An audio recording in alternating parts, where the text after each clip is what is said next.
Of course, that's definitely better than being a monk. Being a Taoist priest means you don't necessarily have to take on that clerical role. You can just be a free and easy wandering cultivator. That's really great. Even if you are a cleric, there are still a lot of restrictions. There are many things you have no choice about. Once you become a member of the clergy, you find yourself in a certain class, and there are hierarchies within that. There are class distinctions, all kinds of hierarchies. There are always people above and below you.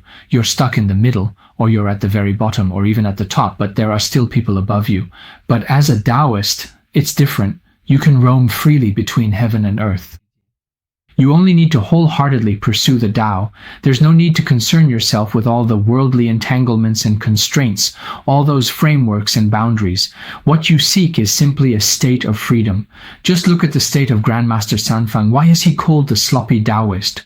He wandered mountains and rivers, even forming a group of big shots. What everyone saw was his carefree, sloppy appearance, not like a typical Taoist. Many people think Taoists should look this way, standing in grand temples, dressed in splendid robes, holding a jade scepter, carrying a 7-star cloth, chanting incantations, casting light and scattering things, with people kneeling below in reverence. But that's not the image Taoists actually pursue. If you look at what Taoists truly aspire to, take for example the great founder of the Quanzhen school, Wang Chongyang. Look at his demeanor. Why do you think he had the nickname Wang the Mad Wind? When Chongyang passed away, his nickname was Wang the Mad Wind. What does that mean? It means he was eccentric and unpredictable. Sometimes with nothing to do, he would wander around the mountains, sometimes not even wearing any clothes, just strolling around completely naked in the mountains. Occasionally, he would come down to the human world, and everywhere he went, there were all sorts of rumors about him. He didn't care about anything, sometimes singing songs, sometimes playing the flute, just doing whatever he felt like. That was his state, free-spirited and natural. And Wang Fenghan is the founder Chongyang Patriarch. He liked to hang a gourd at his waist when he had nothing to do, and these gourds were full of mysteries. Wherever he went, people always wondered why he was called the blind monk. He always looked a bit tipsy, as if he had been drinking, but if you asked whether he had actually drunk anything, he hadn't. You never saw him drink. There was just water in his gourd, so how could drinking water make him seem so tipsy? In the end, people asked him, "Why does this water make you act like that?" Curious, everyone wanted to try the water. When they drank it, they found it was incredibly sweet and delicious, truly like nectar from heaven, and it was actually very strong. This was really strange. But after just 2 sips, it was all gone, and there was no more to drink. Then Wang Fenghan, or rather Chongyang Patriarch, would casually walk away. Wang Chongyang would then casually fill his gourd with spring water from the riverbank.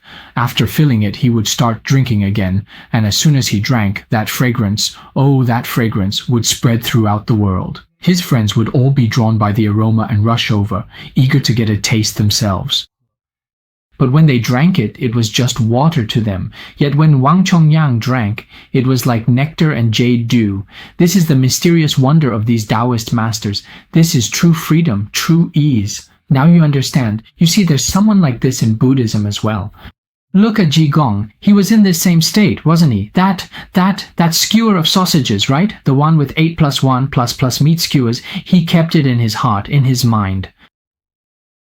Actually, this is the state of cultivation. Cultivation is about breaking free from all kinds of shackles. The shackles of the mind, the shackles of the body, and then breaking through human limitations, and then pursuing something greater, something profound. Look at those people in temples, or all kinds of religious figures, clergy members. If you think about it, after 100 years, do you ever wonder if they really count as true cultivators? So, are they really cultivators? Or are they just a special group of people serving a certain social class? Have you ever thought about that? Have you ever wondered if they are simply service personnel for a particular class?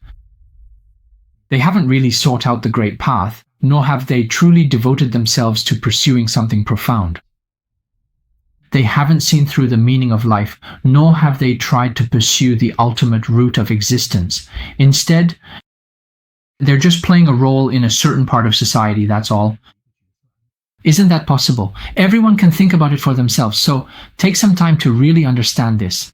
What is a true cultivator? A cultivator isn't someone who just sits there rigidly, following rules to the letter, reciting ancient texts, sitting cross-legged and chanting all day, knocking on a wooden fish, chanting regardless of whether it's meaningful or not. These are just appearances. Is it really like that? Not necessarily.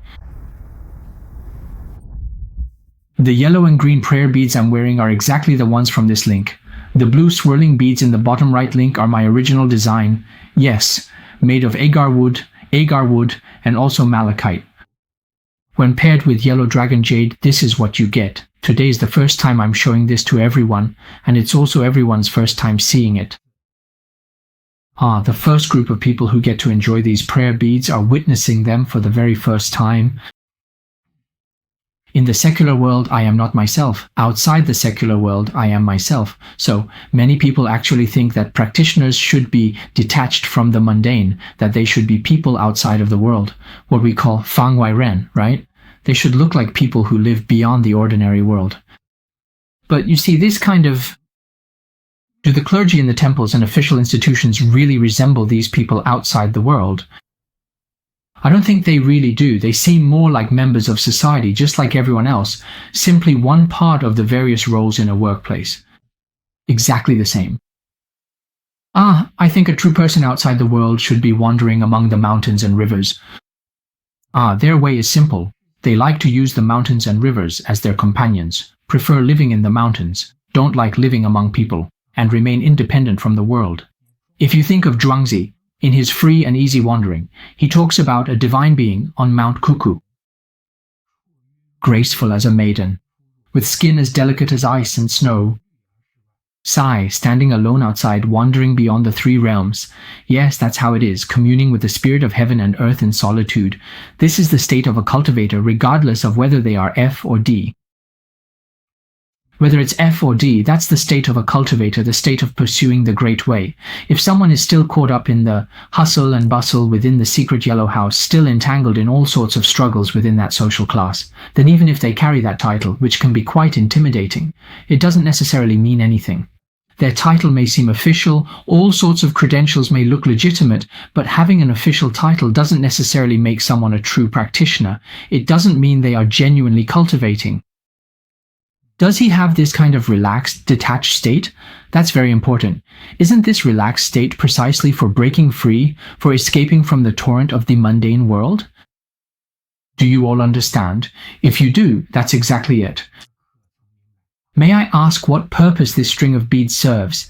It has no special function. It's just a symbol of good wishes in Chinese culture. Whatever auspicious meaning Chinese people attach to it, that's what it represents.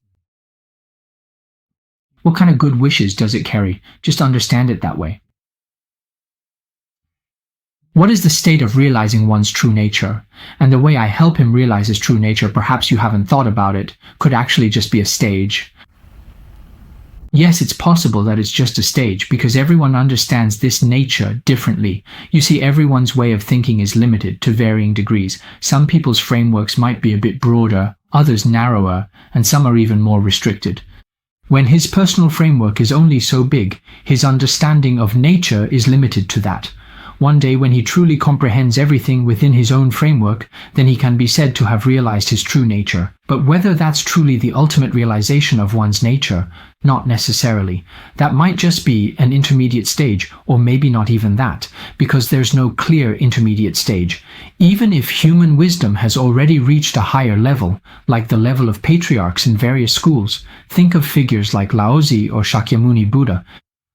They also have their limitations, their own boundaries in knowledge, thinking, and consciousness. In other words, they have their own ceilings, you see. If everyone has a ceiling, then how can you talk about an ultimate end? There is no ultimate person in the endless pursuit. Isn't it just an infinite exploration? That is the true meaning of seeking the great way. Even back in the day, Laozi always said this. He always said it. Laozi was a very humble person. Why did he keep an open mind? Because he believed that only by doing so could you take in more things. He never thought of himself as superior, never believed he had fully understood the truth of the Tao or the truth of the world. He was also in the process of seeking. If even the patriarch was like this, then what about those who came after him, right? If later generations treat the patriarch as the ceiling, then what achievements can you possibly have? How high can your achievements possibly reach? It's impossible. So where does the foundation of cultivation lie? It's in endless exploration, endless self-questioning, and in the process of constantly enriching and perfecting yourself. And in this process, try to live more freely and detached. If you're still not detached enough, not free enough, that means you're still lacking. You can't just say you've achieved something, that you're enlightened, awakened, or wise. No, if you truly reach a state of ease and freedom, a state of great liberation, then you can say, hey, my cultivation is going pretty well. But if you haven't reached this state of natural ease, don't say it so lightly. You're just deceiving yourself.